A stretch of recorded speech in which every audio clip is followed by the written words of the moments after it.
हरि ओम। नमो नमः। आशीष महोदय संचालनं क्रियताम्। ध्वनि गच्छति महोदयः?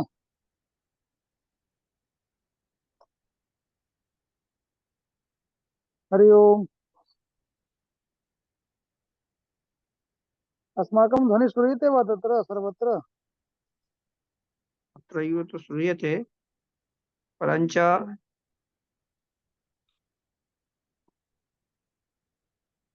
वर्मा गुरुवर, आम्, डॉक्टर वर्मा गुरुवर, यद् आम् गुरुवर्यः अपि नमो नमः। शान्तिं वेद वेदगौतम महोदयाः सर्वे उपस्थिताः सन्ति। एकवारं मन्येऽहं प्रशिक्षून् सूचयितुम् अहं निवेदयामि। सर्वान् प्रशिक्षून् सूचयन्तु। शान्ति महोदय, अस्तु, नमो नमः। गङ्गातरङ्गरमणीयजटाकलापम् गौरी निरन्तरविभूषितवामभागम् नारायणप्रियमनङ्गमदापहारम् वाराणसीपुरपतिं भज विश्वनाथम्। सर्वादौ भगवन्तं विश्वनाथं प्रणम्य तृतीयां वाचां समारभेऽहम्। सम्पूर्णानन्द संस्कृत विश्वविद्यालयस्य भारतीय ज्ञान परंपरा केंद्र पक्षतः समायोजितायां शिल्पकला व्याख्यानमालायाम् अद्य सप्तमं कुसुमं समायोज्यते। अस्मिन् सप्तमे कुसुमे व्याख्यातारः सन्ति अस्माकं गुरुचरणाः डॉक्टर शिवप्रसाद वर्मा महोदयाः, आचार्याः, महर्षि महेश योगी वैदिक विश्वविद्यालयः कटनी मध्य प्रदेशतः अन्तर्जालमाध्यमेन संयुक्ताः सन्ति। एतेषाम् आचार्याणाम् अद्य आशीर्वचनम् अस्माभिः प्राप्यते। एते महोदयाः शिल्पकला व्याख्यान मालायां विश्वकर्म प्रकाशः इति शीर्षकमादाय अस्मान् उद्बोधयिष्यन्ति। एतेषां महोदयानां सम्पूर्णानंद संस्कृत विश्वविद्यालय पक्षतः भारतीय ज्ञान परंपरा केंद्र पक्षतोपि हर सुस्वागतं विद्यते, सुस्वागतं व्याहरामि। अत्र ये केपि भवन्तः महोदयाः सन्ति अस्माकम् अनुसन्धातारः, या भारतीय ज्ञान परंपरा केन्द्रस्य ये अनुसन्धातारः, प्रशिक्षवः, गुरवः समुपस्थिताः सन्ति। सर्वेभ्यः पक्षतोपि सर्वेषां पक्षतोपि अहम् एतेषां महोदयानां स्वागतं व्याहरामि। व्याख्यानम् अविलम्बेन समारभेत्, अतः नातिगम् अहं वच्मि। पुनः एकवारम् एतेषां महोदयानां सुस्वागतं, वाचिक सुस्वागतं कृत्वा अहम् एतान् महोदयान् अनुरुन्धे। एते महोदयाः विविध शास्त्रेषु कृतभूरि परिश्रमाः, अनितर साधारण बुद्धि संपन्नाः, स्वविषये निष्णाताः, व्याख्यान कुशलाः। बहूनि विशेषणानि एतेषु महोदयेषु संराजन्ते। अतः अहम् अधिकं न वच्मि। शीघ्रमेव एतान् महोदयान् डॉक्टर शिव प्रसाद वर्म गुरुचरणान् आचार्यान् निवेदये, अनुरुन्धे च यत् भवन्तः स्ववाग्वचोभिः अस्मान् अभिषिञ्चन्तु इति। डॉक्टर शिव प्रसाद वर्म महोदयाः गुरुचरणाः। जय गुरुदेव। आवाज आ रही है? हाँ महोदय, आगच्छति। जय गुरुदेव। गुरुर्ब्रह्मा गुरुर्विष्णु गुरुदेवो महेश्वरः, गुरुः साक्षात् परब्रह्म तस्मै श्री गुरुवे नमः। अर्चनीय वंदनीय प्रातः स्मरणीय परम पूजनीय गुरुदेव के चरणों में बारंबार वंदन कर आरंभ करते हैं। भारतीय ज्ञान परंपरा के अंतर्गत जो अपना शिल्प विज्ञान है, उसके अंतर्गत विश्व कर्म प्रकाश इस ग्रंथ के ऊपर आज का विषय रखा गया है। भारतीय शिल्प परंपरा में अनेकानेक आचार्य हुए। मत्स्य पुराण में 18 आचार्यों का वर्णन प्राप्त होता है। तो सम्रांगण सूत्रधार, जो कि वास्तु का एक प्रमुख ग्रंथ है, उसमें 32 आचार्य का वर्णन हमें प्राप्त होता है। इतने प्रकार की यह परंपरा भारतवर्ष में प्रचलित रही है। इसी में जो वास्तुशास्त्र के या स्थापत्य वेद के अनेकानेक जो ग्रंथ हैं, उसमें मानसार है, मयमत है, सम्रांगण सूत्रधार है, राजवल्लभ है, विश्वकर्म प्रकाश है, ऐसे अनेकानेक ग्रंथ यहाँ रहे हैं, प्रचलित रहे हैं। और उसमें आज अपन विश्वकर्म प्रकाश इस ग्रंथ की विषय वस्तु को देखने का, समझने का प्रयास कर रहे हैं। इस विश्वकर्म प्रकाश ग्रंथ में 13 अध्याय हैं, 1374 श्लोक हैं और लगभग वास्तुशास्त्र के सभी विषयों को इसने अपने अंदर समाहित कर रखा है। चाहे वो नगर रचना हो, मंदिर निर्माण हो, वेदी निर्माण हो, जलाशय, कूप, बावड़ी, तालाब का निर्माण हो या गृह का निर्माण, सारे विषयों को अपने अंदर ये समेटे हुए है। इसको अपन धीरे धीरे स्लाइड्स के माध्यम से भी देखने का प्रयास करते हैं।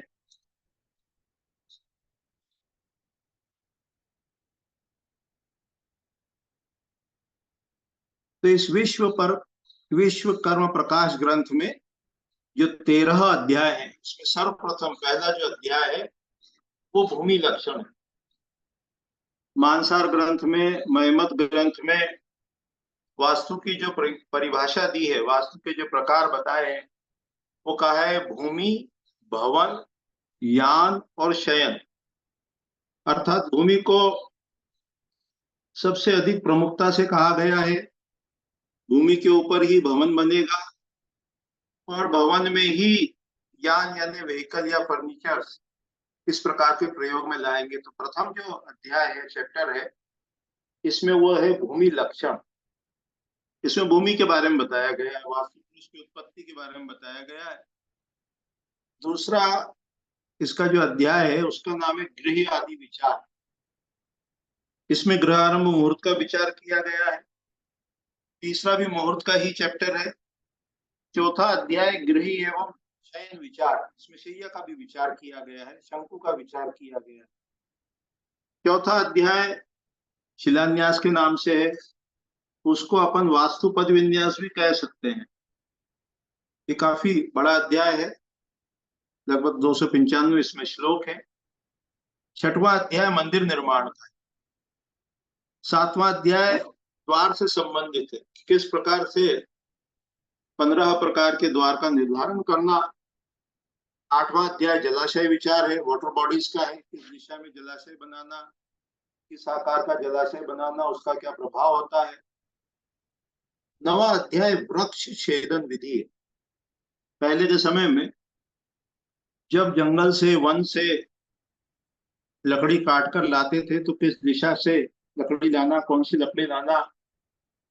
फिर 4 जो वर्ण बताए, ब्राह्मण, क्षत्रिय, वैश्य, शूद्र, इंटेलेक्ट, एडमिनिस्ट्रेटर, बिजनेसमैन और सर्वेंट्स, उसमें किस प्रकार के वर्ण के लिए कौन सी लकड़ी शुभ कही गई है, इसका डिस्क्रिप्शन है 9वें अध्याय में।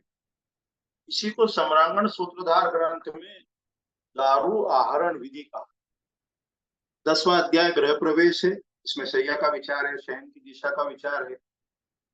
11वां अध्याय दुर्ग विधानम, दुर्ग लक्षण कि 11 प्रकार के जो दुर्ग होते हैं उनका आकार क्या होता है, उसमें भवन का आकार क्या होता है, उसके निर्माण की प्रक्रिया क्या है, ये 11वें अध्याय में बताया। भूमि के अंदर नकारात्मक ऊर्जा देने वाले पदार्थ को शल्य कहते हैं। तो शल्य को किस प्रकार ज्ञात करना, इसकी 6 विधियों का वर्णन विश्वकर्म प्रकाश ग्रंथ के 12वें अध्याय। और फिर कैसे शल्य को निकालकर भूमि को सकारात्मक ऊर्जा से आवेशित करना, ये 12वें अध्याय में बताया है। 13वां अध्याय गृह वेद विचार है कि घर में किस किस प्रकार के वेद हो सकते हैं, आंतरिक और बाह्य, उनको कैसे देखना और उसके क्या दुष्परिणाम है, इनका विचार 13वें अध्याय में किया गया है। आइए सर्वप्रथम अपन भूमि चयन अध्याय को देखते हैं। भूमि लक्षण कह लो, भूमि चयन कह लो, ये जो अध्याय है इसमें सबसे पहले मंगलाचरण मंगलाचरण अपने चित्त को शांत करना, स्थिर करना, पवित्र करना। जयति वरद मूर्ति मंगलम मंगलानाम, जयति सकल वद्या भारती ब्रह्म रूपा, जयति भुवन माता चिन्मयी मोक्ष रूपा, दिशतु मम महेशो वाग्मय शब्द रूपम। इस प्रकार का मंगलाचरण मिलता है।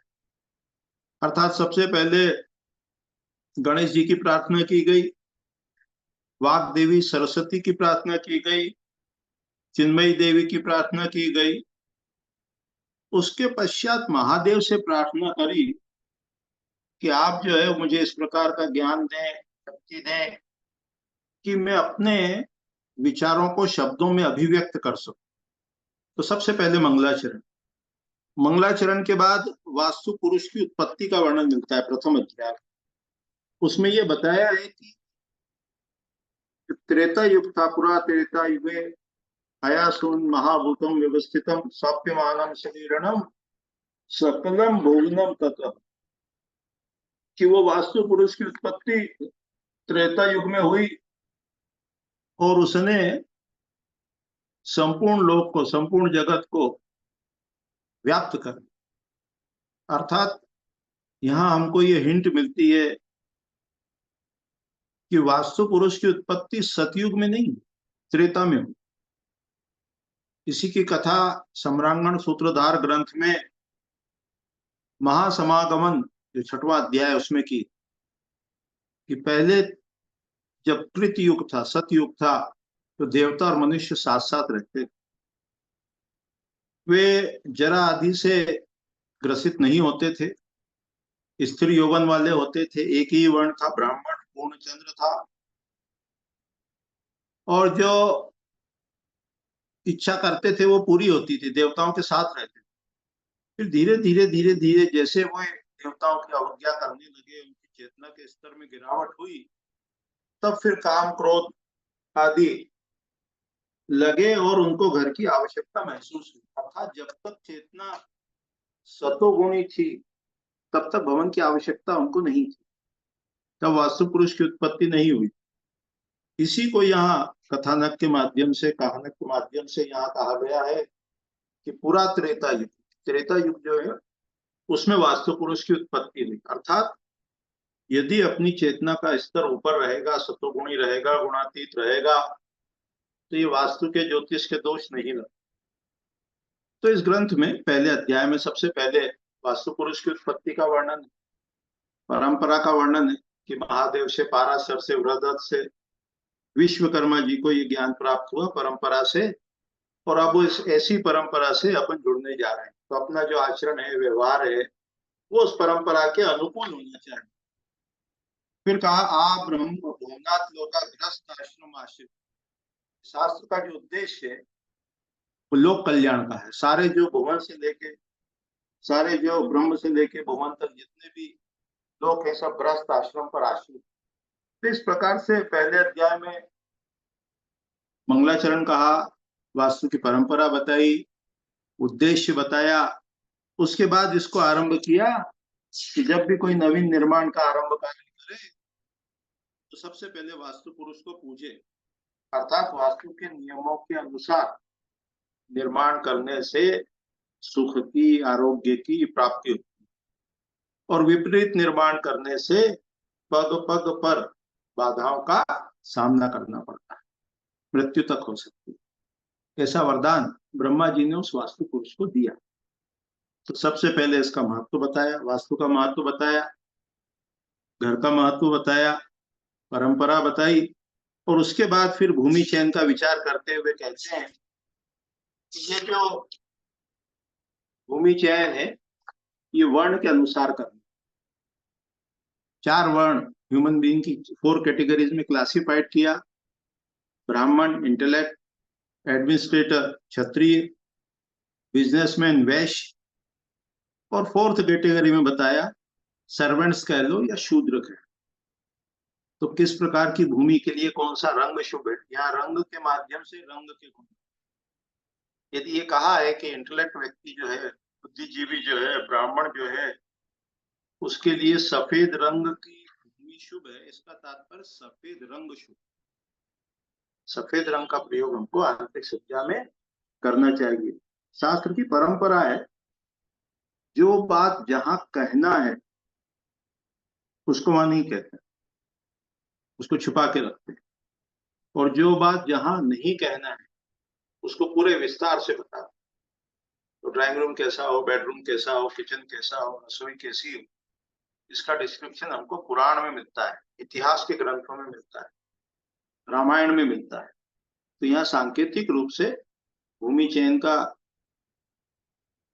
तरीके बताए, क्राइटेरिया बताए, रंग के आधार पर, गंध के आधार पर, स्वाद के आधार पर, लोकेलिटी के आधार पर कैसे भूमि का चयन करना, कौन कौन से आकार हैं, उनकी क्या कैरेक्टरिस्टिक्स होती है, क्या प्रॉपर्टीज होती है।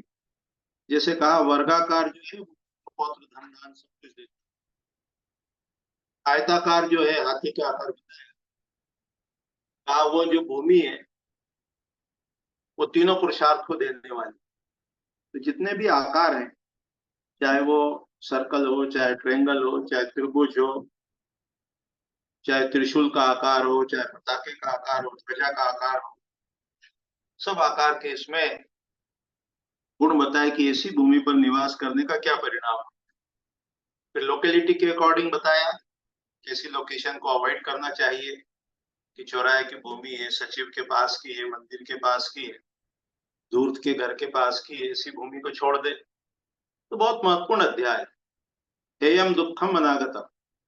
यदि साइट सिलेक्शन प्रॉपर हो जाए तो अनेक परेशानियों से अपन बच सकते हैं। उसके बाद भूमि परीक्षण विधि का डिस्क्रिप्शन अपने को प्राप्त होता है कि भूमि परीक्षण कैसे करना। तो उसकी 6 विधियां दी है।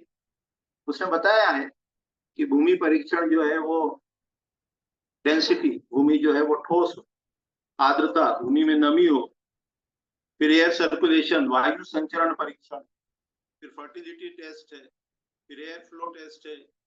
इस प्रकार से अनेक परीक्षण, 6 परीक्षण इसमें बताए गए। उसके पश्चात शुभाशुभ शकुन बताए कि जब भूमि चयन करने जाते हैं तो कौन कौन से शकुन शुभ है। पवित्र वाणी, ध्वनि, किन किन वस्तुओं का दिखना, ये शुभ ऐसे शुभ शकुन। शुभ मुहूर्त में भी शुभ शकुन का विचार करना। तो इस प्रकार से शुभाशुभ शकुन का वर्णन है। फिर मुहूर्त का डिस्क्रिप्शन आता है कि कौन सा फेसिंग प्लॉट है, कौन सा फेसिंग घर है, तो उस पर निर्माण कार्य कब आरंभ कर, 3-3 महीने के अनुसार कैसे वो वास्तु पुरुष घूमता है और कुक्षी में खनन करना चाहिए, इसका डिस्क्रिप्शन प्राप्त हो। फिर उसके बाद वेदी का मुहूर्त है, मंदिर के लिए मुहूर्त है, और जलाशय के लिए मुहूर्त। तीनों के लिए मुहूर्त अलग अलग बताए गए। उसके बाद भूमि पूजन विधि का वर्णन है कि कहाँ खुदाई करना, कैसी गति से खुदाई करना, और उस समय यह संकेत दिया है कि खुदाई करते समय जितना वो भूमि में प्रविष्ट हो जाए गेती, उतने अधिक साल तक वो भवन टिकता है। अर्थात कितने मनोबल से उस कार्य को आपने आरंभ किया। उसके पश्चात इस अध्याय के अंत में खुदाई के समय होने वाले शुभाशुभ शकुन बताए गए। शुभ शकुन कौन से हैं और अशुभ शकुन कौन से। इस प्रकार इस अध्याय में 127 श्लोक हैं, जिसमें भूमि चयन विधि, आकार का वर्णन, शुभाशुभ शकुन का वर्णन, और वास्तु में जो शेप्स का डिस्क्रिप्शन इस ग्रंथ में मिलता है वो अन्य ग्रंथ में दुर्लभ है। तो इस प्रकार से ये इसका प्रथम अध्याय है। उसके बाद दूसरा अध्याय है गृह आदि विचार, कि जिस साइट का सिलेक्शन अपन ने कर लिया, अब उस पे जब रहने जाते हैं, मकान बनाने जाते हैं, निर्माण करने जाते हैं, तो पहले स्वप्न विधि के द्वारा ये परीक्षण करना चाहिए कि ये भूमि हमारे लिए शुभ होगी या नहीं। तो स्वप्न विधि 2 प्रकार की बताई गई कि कैसे पहले अपने आप को पॉजिटिवली चार्ज करें और फिर उस भूमि पर साफ सुथरा करके किस प्रकार से कुश की शैया बनाकर उस पर शयन करना चाहिए, व्रत करना चाहिए, जप जप करना चाहिए, पाठ करना चाहिए और पवित्र मन से दाहिनी करवट सोकर रात्रि के अंतिम प्रहर में जिस प्रकार का स्वप्न आए उसके अनुसार देखते हैं कि ये भूमि शुभ होगी या नहीं, कैसा विचार कर। फिर भूमि के प्लव का विचार है, मुहूर्त का विचार है, लग्न का विचार है, लग्न में कौन सा ग्रह हो तो कितने समय तक भवन टिका रहता है, इसका विचार है। इसके अलावा इसमें गणित के फॉर्मूला 9 सूत्र दिए हैं आय के, आय व्यय ऋण तिथि वार नक्षत्र योग और करण, योग और आयु, उसके आधार पर यह निर्धारित करते हैं कि भवन में जो लंबाई है वो चौड़ाई उसका मान क्या हो। सरल फार्मूला देखते हैं, एक फार्मूला कि लंबाई में चौड़ाई का गुणा कर 8 से भाग, और यदि शेषफल 1 3 5 7 आता है तो वह शुभ कहा है। ये आय कहते हैं इसको, आय 8 आय होती हैं, ध्वज धूम सिंह स्वान वृष खर गज और काक। तो इसमें एक रिमाइंडर यदि आता है तो उसको कहते हैं ध्वज, ध्वज के सबके लिए शुभ। 3 रिमाइंडर आता है तो उसको सिंह आय कहते हैं, सिंह आय, ये एडमिनिस्ट्रेशन के लिए अच्छी। रिमाइंडर यानी शेषफल यदि 5 आता है तो उसको वृष आय कहते हैं, वृष, ये बिजनेस के लिए अच्छी। रिमाइंडर यदि 7 हो, लंबाई में चौड़ाई का गुणा किया 8 से भाग दिया, और शेषफल यदि 7 आए तो उसको गज आय कहते हैं, गज। ये वाटर बॉडीज के लिए, एंजॉयमेंट के लिए, पलंग के लिए, शयन कक्ष के लिए ये शुभ कहेगी। और भी इसके 9 सूत्र हैं आय के, को आयादी सूत्र कहते हैं। अधिक गंभीरता से विचार करना हो तो आय है, व्यय है, ऋण है, नक्षत्र है, द्रव्य है, उसके आधार पर विचार कर, लेकिन कम से कम एक आयादी सूत्र का विचार अवश्य करना चाहिए। उसके पश्चात श्लोक क्रमांक 95 से 100 तक, रादर 94 से 100 तक दूसरे अध्याय में प्लानिंग का डिस्क्रिप्शन। इस समय जो सोशल मीडिया पर, इंटरनेट पर, समाचार पत्रों में जो प्लानिंग हमको देखने को मिलती है वो इसी ग्रंथ के, ये विश्वकर्म प्रकाश ग्रंथ के दूसरे अध्याय के 94 से 100 नंबर का जो श्लोक है, ईशान्यम देवता गेयम आग्नेयम पाक सत्नम, उसकी मिलती है। सामान्य रूप से ये प्लानिंग नॉर्थ फेसिंग घर और ईस्ट फेसिंग घर के लिए शुभ है, तो विभिन्न कक्षों का नियोजन है। उसके पश्चात जो राजा आदि होते हैं, राजा है, राजकुमार है, मंत्री है, सेनापति है, उनके घरों का मान क्या होना चाहिए, लंबाई और चौड़ाई का अनुपात क्या होना चाहिए, उसका डिस्क्रिप्शन अपने को मिलता है।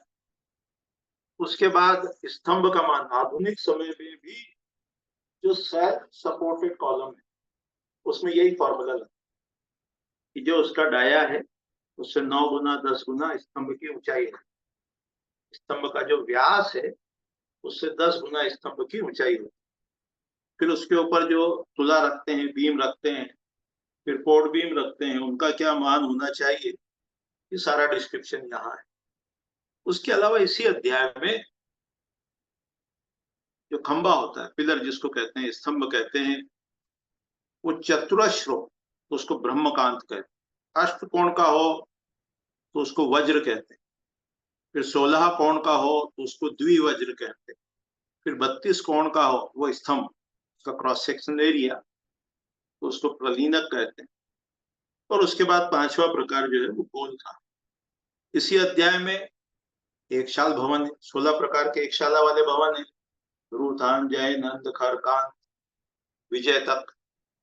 फिर उसी प्रकार इनके कॉम्बिनेशन से ये जो एक दिशाओं में कमरे बनते हैं इसको एक शाला भवन कहते हैं, 2 दिशाओं में कमरे बना दिए तो उसको द्विशाल कहते हैं, तीनों दिशाओं में जब कमरे बने हो ऐसे भवन को त्रिशाल कहते हैं, तो चारों दिशाओं में कमरे बने हो ऐसे भवन को चतुशाल कहते हैं। तो 5 प्रकार के चतुशाल, 4 प्रकार के त्रिशाल, त्रिशाल का अपना प्रभाव है। 3 दिशा में कमरे बना दिए, शाला बना दी, उत्तर उत्तर खुला है उसको कहते हैं हिरण्यनाभ। एक तरह से ये सोने की बरसात कराने वाला, बहुत शुभ। जब पूर्व खुला है अर्थात उत्तर में शाला है, पश्चिम में शाला है, दक्षिण में शाला है, कमरे बने हुए, और पूर्व दिशा में यू शेप जो है खुला हुआ है, तो उसको सुक्षेत्र कहते हैं, धन धान्य को देने वाला। और दक्षिण खुला है, पश्चिम खुला है, तो यह अशुभ है, उसको टुंडी और पक्षग्न कहते हैं। जैसे 4 प्रकार के त्रिशाल भवन है, 5 प्रकार के चतुशाल भवन है, 16 प्रकार के एक शाला वाले, ये सब वर्णन इसमें मिलता है। फिर दीवार का मान बताया कि जितना वो स्पान हो, जितनी चौड़ाई हो, उसका 16वां भाग मोटी दीवार होना चाहिए। जैसे 16 फीट का स्पान है तो दीवार 1 फीट की होना चाहिए। फिर वो शिखर की ऊंचाई बताई। तो इसमें ग्रह का विचार कर रहा है अध्याय 2 में। अध्याय 3 जो है ये मुहूर्त का विचार है, तिथि के अनुसार, वार के अनुसार, योग के अनुसार, नक्षत्र के अनुसार, और बहुत से कॉम्बिनेशंस भी दिए। दरगाह तिथि है, ये नक्षत्र कैसे विचार करना, ये सब दिया हुआ है। 12 भाव में यदि कौन कौन से ग्रह हैं, सूर्य है, चंद्र है, किस हाउस में बैठा है, तो ऐसे समय ग्रह आरंभ करने का क्या फल होता है, ये अध्याय 3 में बताया। जैसे सूर्य यदि 3rd में हो, 6th में हो, 11th में हो तो शुभ कहा। गुरु शुक्र ये केंद्र में 1, 4, 7, 10 भाव में हो, त्रिकोण में हो, 5, 9 में हो तो शुभ बताया। तो ऐसे कॉम्बिनेशन के समय जब ग्रह का आरंभ करते हैं, गृह आरंभ करते हैं, घर बनवाना शुरू करते हैं, तो बहुत शुभ होता है। ऐसा डिस्क्रिप्शन विश्वकर्म प्रकाश ग्रंथ के 3रे अध्याय। इसी प्रकार 4था अध्याय, उसमें माप की इकाई बताई, स्मॉलेस्ट जो यूनिट बताई वो परमाणु कहा।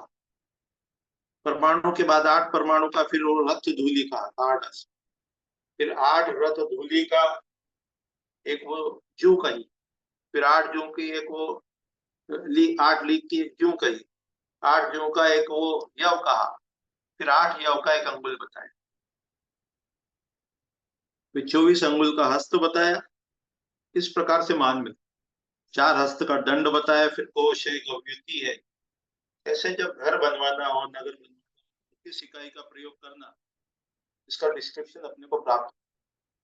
उसके बाद पलंग आदि का मान, शंकु निर्माण की विधि है, शिलान्यास हेतु शिला का किस प्रकार चयन करना, सबसे नीचे जो पत्थर रखेंगे, नींव में जो स्टोन रखेंगे, जिसके ऊपर स्तंभ खड़ा होगा और भवन का भार वहन करेगा, वो जो शिला है, तो वर्ण के अनुसार उसका मान बताया। ब्राह्मण के लिए कौन सी है, क्षत्रिय के लिए कैसा मान है, वैश्य के लिए क्या मान, शूद्र के लिए क्या मान, और ये बताया लंबाई की आदि, चौड़ाई की आदि, फिर ऊंचाई भी बताई, मोटाई बताई।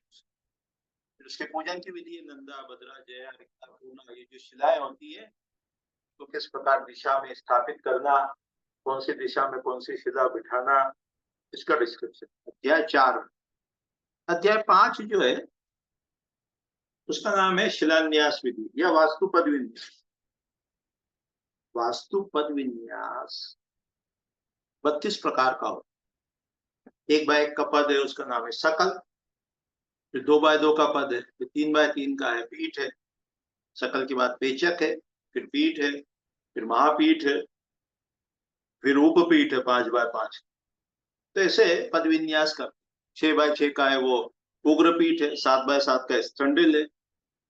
8x8 के पद विन्यास को परम शाही पद विन्यास कहते हैं, उसको एकाशीति पद विन्यास भी कहते हैं।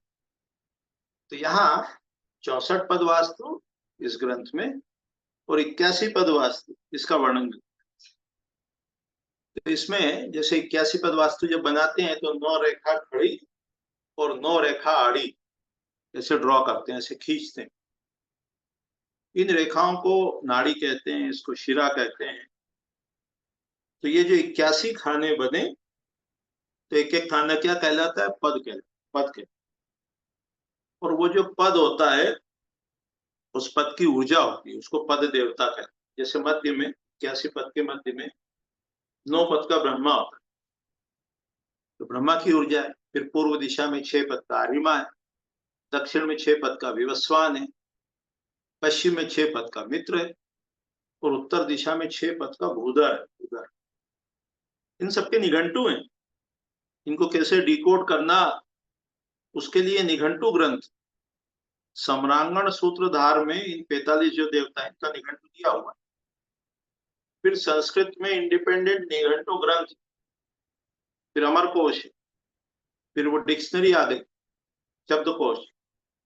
तो इन तीनों चारों के आधार पर, वेद के आधार पर कौन सा पद किस ऊर्जा को व्यक्त करता है ये अपन ज्ञात कर सकते, उसके अनुसार प्लानिंग कर सकते। जैसे ब्रह्मा का जो पद, तो ब्रह्मा के बारे में सम्रांगण सूत्रधार ग्रंथ में, अपराजित परीक्षा ग्रंथ में बताया कि अचिंत्य विभव, ये जो है ये एक प्योर एनर्जी, अनमैनिफेस्टेड, और सहस्त्र मुख वाले का चतुरानंद तो है ब्रह्मा जी। चारों दिशाओं में जो विस्तार हुआ वो ब्रह्म से ही हुआ। फिर कैसे वो ऊर्जा बाहर, ये 4 वीथी होती है, मध्य में जो है ब्रह्मा वीथी है, उसके बाद देव वीथी है, उसके बाद मनुष्य वीथी, और सबसे बाहर जो है वो पिशाच। तो किस प्रकार से वो विस्तार को प्राप्त हुआ, ये डिस्क्रिप्शन अपने को प्राप्त। तो मध्य में ब्रह्मा, फिर आर्यमा, व्योस्वान, मित्र और भूधर, उसके बाद आप आपवत्स, सेंटर से ईशान कोण के मध्य, फिर सवित्र सावित्र अग्नि कोण, फिर इंद्र इंद्रजय नैऋत्य कोण, और रुद्र रुद्रजय ये वायु। फिर बाहर जो पैशाच हुई थी उसमें 32 देवता है। ईश पर्जन, ईश का नाम इसमें शिख ही दिया है, विश्वकर्म प्रकाश। तो ईश पर्जन्य, जयंत, महेंद्र, सूर्य, सत्य, बृहस्पति, अंतरिक्ष, अग्नि, उषा, वितत, ग्रक्षत, यम, गंधर्व, गंधराज, वृष, पितृ, द्वारिक, सुग्रीव, पुष्पदन, वरुण, असुर, शोष, रोग, मारुत, नाग, मुख्य, भल्लाट, सोम, मृग, अदिति। बाहर 32 पद। इसी के अनुसार द्वार का निर्धारण होगा, इस पद के अनुसार कि बाहर का जैसे नॉर्थ फेसिंग प्लॉट है, तो आगे बताएंगे 7वें अध्याय में द्वार विधान में कि द्वार कहाँ हो, उत्तर दिशा में, तो कहेंगे मुख्य में हो, भल्लाट में हो, या सोम में हो। ये पुत्र पौत्र धन धान्य को देने वाला। पूर्वमुखी घर है तो द्वार कहाँ हो, तो कहेंगे जैन के पद में हो, महेंद्र के पद में हो। दक्षिण में एक ही पद शुभ बताया, गृहक्षर। पश्चिम दिशा में जो द्वार के लिए शुभ स्थान बताया वो पुष्पदंत और वरुण। फिर इसी ग्रंथ में ये जो नाड़ी हमने देखी ना, हॉरिजॉन्टल और वर्टिकल लाइंस, आड़ी और खड़ी रेखा, इनके नाम है शांता, यशोवती, कांता, विशाला, प्राणवाहिनी, सती, सुमना, ऐसे नाम है। तो टाउन प्लानिंग करते समय ये जो नाड़ियां हैं इन पर रोड्स बनाते हैं। जब नगर निर्माण करते हैं तो जो रोड बनाते हैं, मार्ग बनाते हैं, वो इन नाड़ियों पर बनाते हैं, और इनके जो पॉइंट ऑफ इंटरसेक्शन होते हैं, कटान बिंदु होते हैं, उस पर चौराहे बनाते हैं। ये टाउन प्लानिंग, घरों में नहीं। फिर ये जो ईश से पितृ तक, जैन से भृंगराज तक, अदिति से सुग्रीव तक, ऐसे वंश डालते, 3 वंश इस तरफ से और 3 वंश डालते हैं। मारुत से अग्नि, मुख्य से बृहस्पति, और शोष से वितत, इसको वंश कहते हैं, वंश। और इनके जो पॉइंट ऑफ इंटरसेक्शंस होते हैं उसको महामर्म कहते हैं, महामर्म।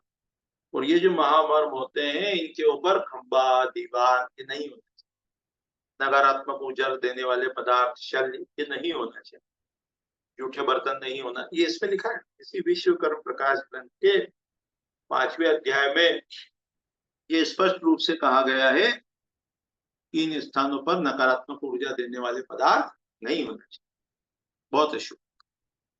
फिर इसी अध्याय में पूजन विधि है, 45 देवताओं के मंत्र दिए हैं, कि आह्वान की विधि दी है, उनका रंग दिया हुआ है, उनके पूजन की विधि, यजमान का अभिषेक की विधि भी है, और देवताओं के आह्वान करके कैसे विसर्जन करना, सारा डिस्क्रिप्शन इस अध्याय 5 में दिया गया है।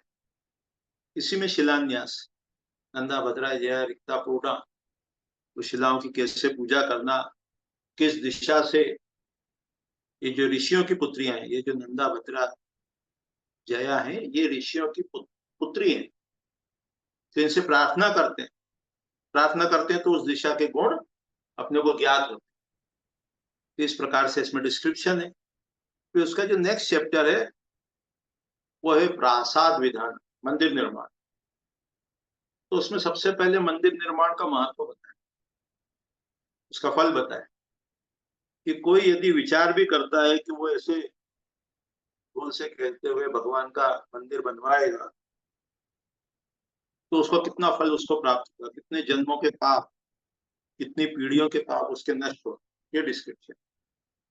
फिर कहेंगे कि ये तो मिट्टी के बने हुए मंदिर का फल है, फिर पत्थर के बने हुए मंदिर का फल उससे कई गुना ज्यादा, तांबे के बने हुए मंदिर का फल उससे भी कई गुना ज्यादा, फिर चांदी से बने हुए मंदिर का फल उससे और कई गुना ज्यादा है, फिर स्वर्ण का फल दिया, फिर रत्न से बने हुए मंदिर का फल दिया। अर्थात ये बताया कि ये पॉजिटिविटी जो है वो कितनी अधिक होती जाती है यदि शुभ पदार्थों का हम प्रयोग करते हैं। मंदिर निर्माण का महात्म्य है, फल है। अध्याय 5 में जो पहले अपन ने देखा, उसमें कलश के स्थापना की भी विधि का वर्णन, कलश में कैसे नदियों का जल रखना, उसमें कौन कौन से रत्न रखना, उसमें कौन कौन सी औषधि रखना, पारा रखना, सोना रखना, शहद रखना, कैसे आवाहन करना और कलश की स्थापना करना। या मंदिर निर्माण में भी भूमि के अंदर ये शिलान्यास में कलशों में विभिन्न सकारात्मक ऊर्जा देने वाले पदार्थ रखकर उनकी स्थापना की जाती है, ऐसा डिस्क्रिप्शन प्राप्त। फिर इसमें शिखरों का वर्णन है, मंडप का वर्णन, 27 प्रकार के मंडप बताए, अनेक प्रकार के शिखर इस अध्याय 6 में बताए गए। इस प्रकार से डिस्क्रिप्शन अपने को मंदिरों की, शिवलिंग के निर्माण की विधि का वर्णन है, लिंग की स्थापना का वर्णन है कि वो जो लिंग है उसके नीचे का जो भाग है उसको ब्रह्मा भाग का चौकोर होता है, मध्य का जो भाग है उसको विष्णु भाग का वो अष्टकोण वाला होता है, और ऊपर का जो भाग है वो गोल होता है, उसको शिव भाग का। और उसके अनुपात में भी यदि वेरिएशन हो तो 74,000 प्रकार के ये वेरिएशन हो सकते हैं। इसका वर्णन अपने को अग्नि पुराण में प्राप्त, उसके अनुपात में, उनके पदार्थ में, और उनके फल कैसे कैसे डिफरेंट हो सकते हैं, इसका वर्णन अग्नि पुराण में प्राप्त। तो ये महत्वपूर्ण अध्याय है। फिर वो जो पीठ में हम स्थापित करेंगे लिंग, वो पीठ कैसे बनाना, उसके 16 भाग करना, एक भाग भूमि में प्रविष्ट रहेगा, फिर विष्णु भाग उस पीठ के अंदर रहेगा, और जो ऊपर है वो शिव भाग दिखता है। ऐसा डिस्क्रिप्शन वर्णन अपने को यहाँ प्रसाद विधान नामक अध्याय में प्राप्त।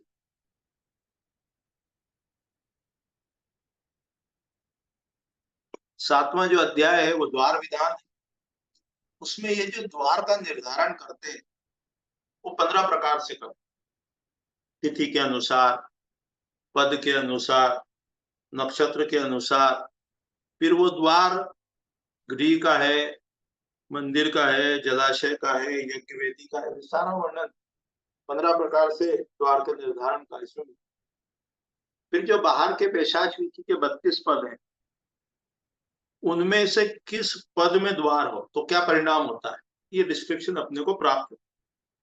जैसे शिखी के पद में द्वार हो तो कहा अग्नि भय, पर्जन्य के पद में द्वार हो तो या तो बहुत नारी भी लिखा है किसी किसी ग्रंथ में कन्या जन्म। जैन पद के बारे में कहा बहुवित्त, बहुत धन प्राप्त होता है। पूर्वमुखी घर हो और जैन के पद में द्वार बना ले, बहुत धन प्राप्त हो। महेंद्र के पद के द्वार का परिणाम बताया इसमें, विश्व कर्म प्रकाश में, राजा की दया, गवर्नमेंट डिपार्टमेंट से फायदा होता है।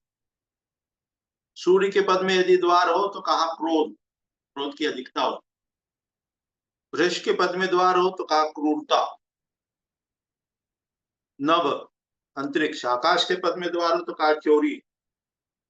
इसी प्रकार अग्नि के पद में द्वार हो तो कहा कम संतान। कम संतान का अर्थ यहाँ लीनेज लेना, परंपरा से लेना। तो इस प्रकार से जो बाहर के 32 पद हैं उसका विचार किया गया द्वार निर्धारण। द्वार वेद का विचार किया गया, द्वार में दोष हो तो क्या परिणाम होता है उसका विचार किया गया, द्वार में कोई डिफेक्ट है उसका आकार क्या है उसका विचार किया गया। तो इस प्रकार से ये 7वां जो अध्याय है वो द्वार विधान। 8वां अध्याय जो है वो जलाशय विचार है, कौन कौन से आकार शुभ है, और ये बताया कि उत्तर में और ईशान में जो जलाशय बनाते हैं वो शुभ होता है। अन्य ग्रंथ में और भी डिस्क्रिप्शन, जलाशय का जब भी विचार करें तो उस जलाशय में, मानसार ग्रंथ में, महिमत ग्रंथ में बताया कि चांदी के बने हुए 5 जो जलचर प्राणी हैं उनको स्थापित कर। यहाँ जो है वो जलाशय दिशा के अनुसार और आकार के अनुसार उसके क्या परिणाम होते हैं उसका विचार।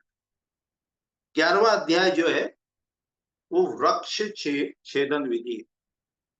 सम्रांगण सूत्रधार में इसको दारु आहरण विधि कहते हैं। तो किस वर्ण के लिए ब्राह्मण है, क्षत्रिय है, वैश्य है, शूद्र है, कौन सी भूमि शुभ है इसका विचार है, कौन सी लकड़ी शुभ है इसका विचार है। ब्राह्मण यानी इंटेलेक्ट। तो इसी ग्रंथ में ये बताया गया है कि जो इंटेलेक्ट व्यक्ति है, जो बुद्धिजीवी है, उसको किस प्रकार की लकड़ियों का प्रयोग करना चाहिए, अर्थात किस प्रकार की लकड़ी का प्रयोग करने से इंटेलेक्ट प्रॉपर्टीज एनहांस होती है। तो उसमें कहा कि देखो, देवदारू है, चंदन है, शमी है और मधुक है। ये इंटेलेक्ट प्रॉपर्टी को बूस्ट करती है, एनहांस करती है। इसी प्रकार एडमिनिस्ट्रेशन के गुण बढ़ाना हो, क्षत्रिय गुण बढ़ाना हो, तो कहा खदिर है, बेल है, अर्जुन है, शीशम है, क्षत्रियों के लिए शुभ है। राजाओं के लिए भी शुभ कहा, शाल है, तुनिका है, सरल है, ये भी एडमिन प्रॉपर्टी को एनहांस करता है। बिजनेस प्रॉपर्टीज को, लकड़ी का जो प्रयोग करना है वो घर में पलंग है, खिड़की है, दरवाजे हैं, चेयर है, टेबल है, इसमें प्रयोग कर सकते। वैश्य के लिए कहा खदिर है, चंदन है, सिंधु है, और जो शूद्र है उनके लिए आम है, कांटे वाले वृक्ष है, तिंदुक है, शास है, उसको शुभ। तो इस प्रकार से कौन सी लकड़ी किस प्रकार के गुणों को बताती है, बढ़ाती है, इसका वर्णन। जब अपन सम्रांगण सूत्रधार, मानसार, महिमत इन ग्रंथों को स्टडी करते हैं तो उसमें कॉलम में कौन सी लकड़ी यूज कर, जिसकी कॉम्प्रेसिव स्ट्रेंथ ज्यादा हो वो दी हुई, शेयरिंग स्ट्रेंथ जिसकी ज्यादा हो, बीम में कौन सी लकड़ी यूज करना है वो भी बताए। तो इस प्रकार से ग्रंथ में लकड़ियों के बारे में बहुत विस्तार से डिस्क्रिप्शन है।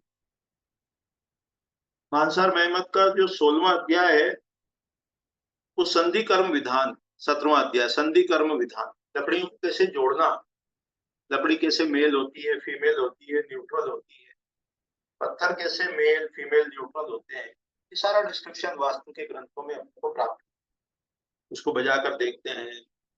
वो इसी अध्याय में, इसी 9वें अध्याय में जो वृक्ष है वो कहाँ के वृक्ष लेना, कहाँ के वृक्ष अवॉइड करना। जो पब्लिक प्लेसेस है, कोई मार्ग का वृक्ष है, कोई मंदिर का वृक्ष है, उसको नहीं लेना। जिसमें आक्रामक जीव रहते हैं वो वृक्ष की लकड़ी का प्रयोग नहीं करना। इसमें बताया है कि लकड़ी को जब काटते हैं क्रॉस सेक्शन एरिया, तो उसका जो ग्रेन का स्ट्रक्चर देखते हैं, उससे ये ज्ञात कर सकते हैं कि इस वृक्ष में कौन सा जीव रहता है, सर्पाल। तो ऐसी लकड़ी को अवॉइड करने को। फिर कहा कि देखो, एक ही प्रकार की लकड़ी का प्रयोग करना, 2 प्रकार की भिन्न लकड़ियों का प्रयोग करोगे तो उनके जो सूखने की प्रक्रिया वो अलग अलग, तो उनके जॉइंट्स में डिफेक्ट होगा, दोषपूर्ण होगा, उसको अवॉइड करना। इसी का जब 10वां अध्याय देखेंगे, चयन विधि, तो वो लकड़ी में कैसे कैसे कैसे कैसे दोष होते हैं। जैसे आपने जो पलंग बनाया और उसमें जो 10 प्रकार के छिद्र का है वो दोष होते हैं, तो उसके क्या दुष्परिणाम, ये वर्णन में मिलता है। तो लकड़ी का बहुत महत्व। 8-10 घंटे व्यक्ति शयन करता है, दिन में अपने आसन पे बैठता है, तो लकड़ी कैसी हो, लकड़ी सकारात्मक ऊर्जा से आवेशित हो, पॉजिटिव, और ऊर्जा को इन्हांस करने, बढ़ाने वाली। तो शकुन है, वो जंगल से जब लकड़ी लाते हैं तो किस प्रकार के शकुन होते हैं उसका विचार है, और उसके अनुसार फल प्राप्त होता है। ये सारा डिस्क्रिप्शन अपने को यहाँ अध्याय 9 में मिलता है। इसी प्रकार अध्याय 10 है।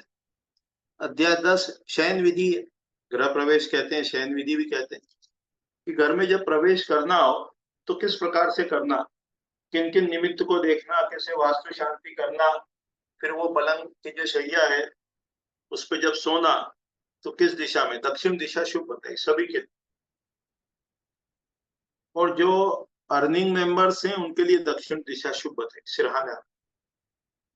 जो नॉन अर्निंग मेंबर्स हैं, बच्चे हैं, वृद्ध हैं, उनके लिए सिरहाना पूर्व दिशा बताए।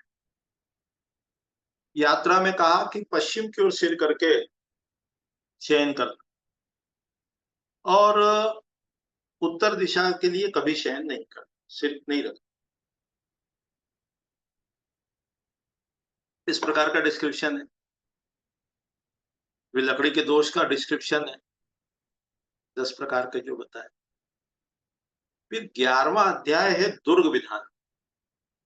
तो दुर्ग के जो विभिन्न आकार हैं उनमें उन्हीं आकार के दुर्ग का निर्माण करना, उसकी विधि है, उनके मंत्र हैं, किस प्रकार से विधान इसका करना, दुर्ग निर्माण कहां से शुरू करना। 12वां अध्याय है शल्योद्धार।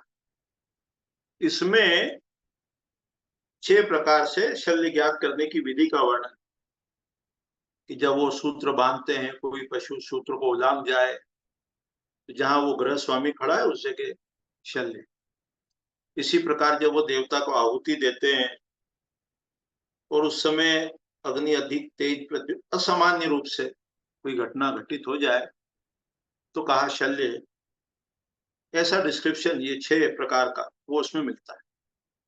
फिर उसको शल्य के उद्धार के लिए कलश की कैसे स्थापना करना, उसमें कौन कौन से पदार्थ रखना, शल्य जहां है उस मिट्टी को पहले निकालो, शल्य को निकालो, भूमि को सींचो, नई मिट्टी से भर दो, और फिर कलश के अंदर विभिन्न सकारात्मक ऊर्जा देने वाले पदार्थों को रखकर भूमि के अंदर स्थापित करना।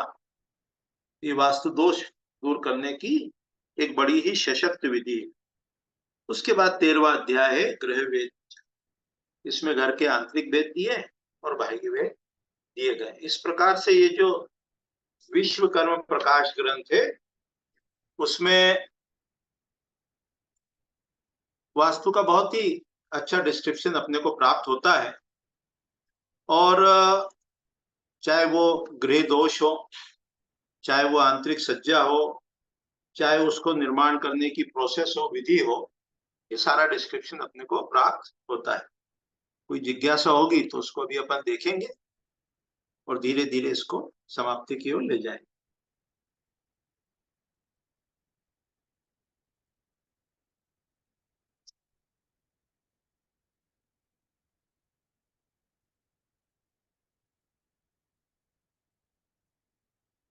कोई प्रश्न हो, जिज्ञासा हो तो उसको भी अपन देख लेंगे।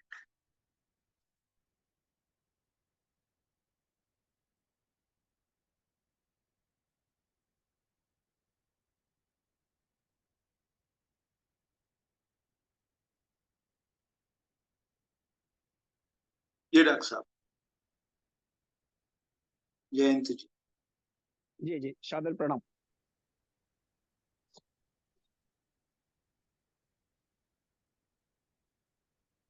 ये जो गोमुखी जो जमीन होती है उसके बारे में जानना चाहता गोमुखी जमीन घरों के लिए शुभ है।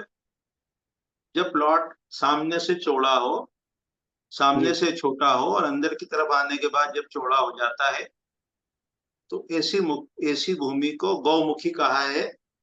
और विश्वकर्म प्रकाश ग्रंथ के अनुसार ये धन धान्य को देने वाली। इसके विपरीत जब, व्यवसाय की दृष्टि से कैसा है, लाभकर है? हाँ कोई दिक्कत नहीं, लाभकर। इसमें अपन 3 चीज समझेंगे कि जो शेप बना, आकार बना, अभी मैं आपको दिखाता हूँ, कभी इसमें विजिबल होगा तो शायद हो जाएगा, मैं दिखाता हूँ।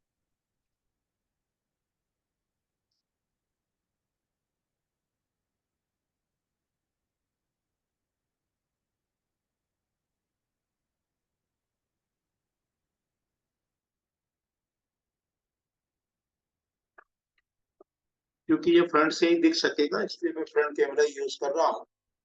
ये जो आकार है जिसमें 1 लिखकर ऊपर से प्रवेश दिखाया, जी जिसको गौमुखी कहेंगे, जिसका फ्रंट छोटा है और बैक साइड जो है, पीछे का हिस्सा जो है वो बड़ा है।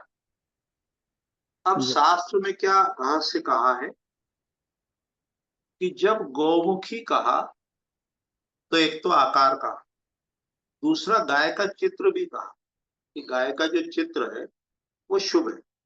तो ऐसी भूमि जो है वो पुत्र पौत्र धन धान को देने वाली। इसके ठीक विपरीत जब प्रवेश हमने जिधर साइड बड़ी है उधर से कर दिया तो उसको कह दिया ये जो आकार है, इधर से जब प्रवेश हुआ तो उसको कह दिया कि ये जो आकार है ये सिंहाकार भूमि होगी। जी और सिंहासन। ये चाहे वो सिंह आकार हो, चाहे वो सिंह का चित्र हो, ये एग्रेसिवनेस दे, अर्थात जिन कामों में कार्यों में आक्रामकता की आवश्यकता हो उसके लिए ये भूमि शुभ कही। इसी में एक तीसरा शेप और बनेगा, उसको गाड़ी के आकार की बोलते हैं कि जब उसमें साइड से एंट्री हो, जो हमने अभी एरो लगाया जी तो उसको गाड़ी का आकार कहा और ये अशुभ। इस प्रकार से विश्वकर्म प्रकाश ग्रंथ के पहले अध्याय में और सम्रांगण सूत्रधार के 38वां अध्याय मातृका संस्थान अध्याय, उसमें 40 आकार हैं और कौन सा आकार किसके लिए शुभ है इसका वर्णन किया गया। जी बहुत बहुत धन्यवाद सर। सर वर्तुलाकार आकार जो है उसके वो किसके लिए उपयोगी है? जो वर्तुल वर्तुलाकार। आकार कई ग्रंथों में भेद दिखाई देता है। सामान्य रूप से शुभ है, धनदायी है, क्योंकि अपने यहाँ मंदिर निर्माण में जो नागर द्राविड़ और वेसर से ली गई, वेसर, तो वेसर में गोल भवन बनते हैं, लेकिन कई ग्रंथों में उसको अशुभ भी कहा है। लेकिन ये जो अपना विश्वकर्मा प्रकाश ग्रंथ है, इसका जो पहला अध्याय है उसमें जो वर्तुल आकार का हो, गोल का हो, उसको शुभ कहा है। लिखा है श्लोक क्रमांक 42 में, वृत्ता सुवित्तदा, यानी वृत्ताकार की जो भूमि है वो बहुत धन देने वाली है। सुवित्तदा ऐसा शब्द का प्रयोग किया है और 42वें श्लोक में पहले अध्याय उसमें शुभ बताया है। वृत्ताकार जो है, वर्तुल है, गोल है, उसको शुभ बताया। जी वो व्यापार के दृष्टि से सही है या आवास के दृष्टि से? उस दृष्टि से देखेंगे तो गलत है, क्योंकि जब वर्तुल आकार की कोई छोटी भूमि होगी और उसमें हम निर्माण करेंगे, जैसे मान लो कोई कहे मैं गोल पलंग बना लूं, मान लो गोल कमरा बना लूं, तो उसके लिए शुभ नहीं है, क्योंकि उसमें बहुत सारा वेस्टेज होगा, अधिक व्यय होगा। लेकिन कोई बहुत बड़ा भवन है और वो वर्तुल बनाते हैं और उसमें कक्ष जो है वो आयताकार और वर्गाकार रखते हैं तो वो शुभ है। उस केस में छोटे भवनों में, छोटे व्यापार में शुभ नहीं है। बड़े जो प्रीमाइसेस बनाते हैं, बहुत बड़े जो क्षेत्र बनाते हैं, उसमें शुभ। बहुत बहुत धन्यवाद सर।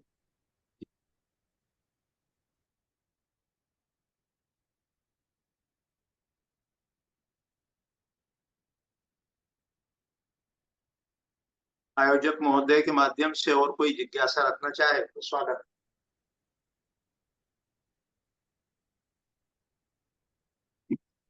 और भी किसी प्रशिक्षुओं को कोई जिज्ञासा हो, कोई प्रश्न हो, अपने जिज्ञासा पूछ सकते हैं।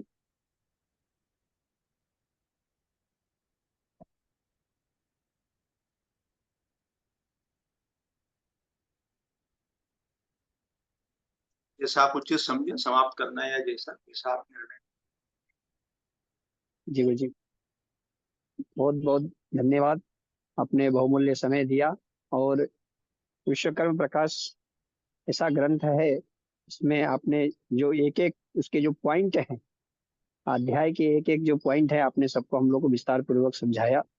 हम लोग बहुत बहुत धन्य हैं, जितने हमारे अनुसंधाता हैं और प्रशिक्षु हैं, और हमारा केंद्र भारतीय ज्ञान परंपरा IKS।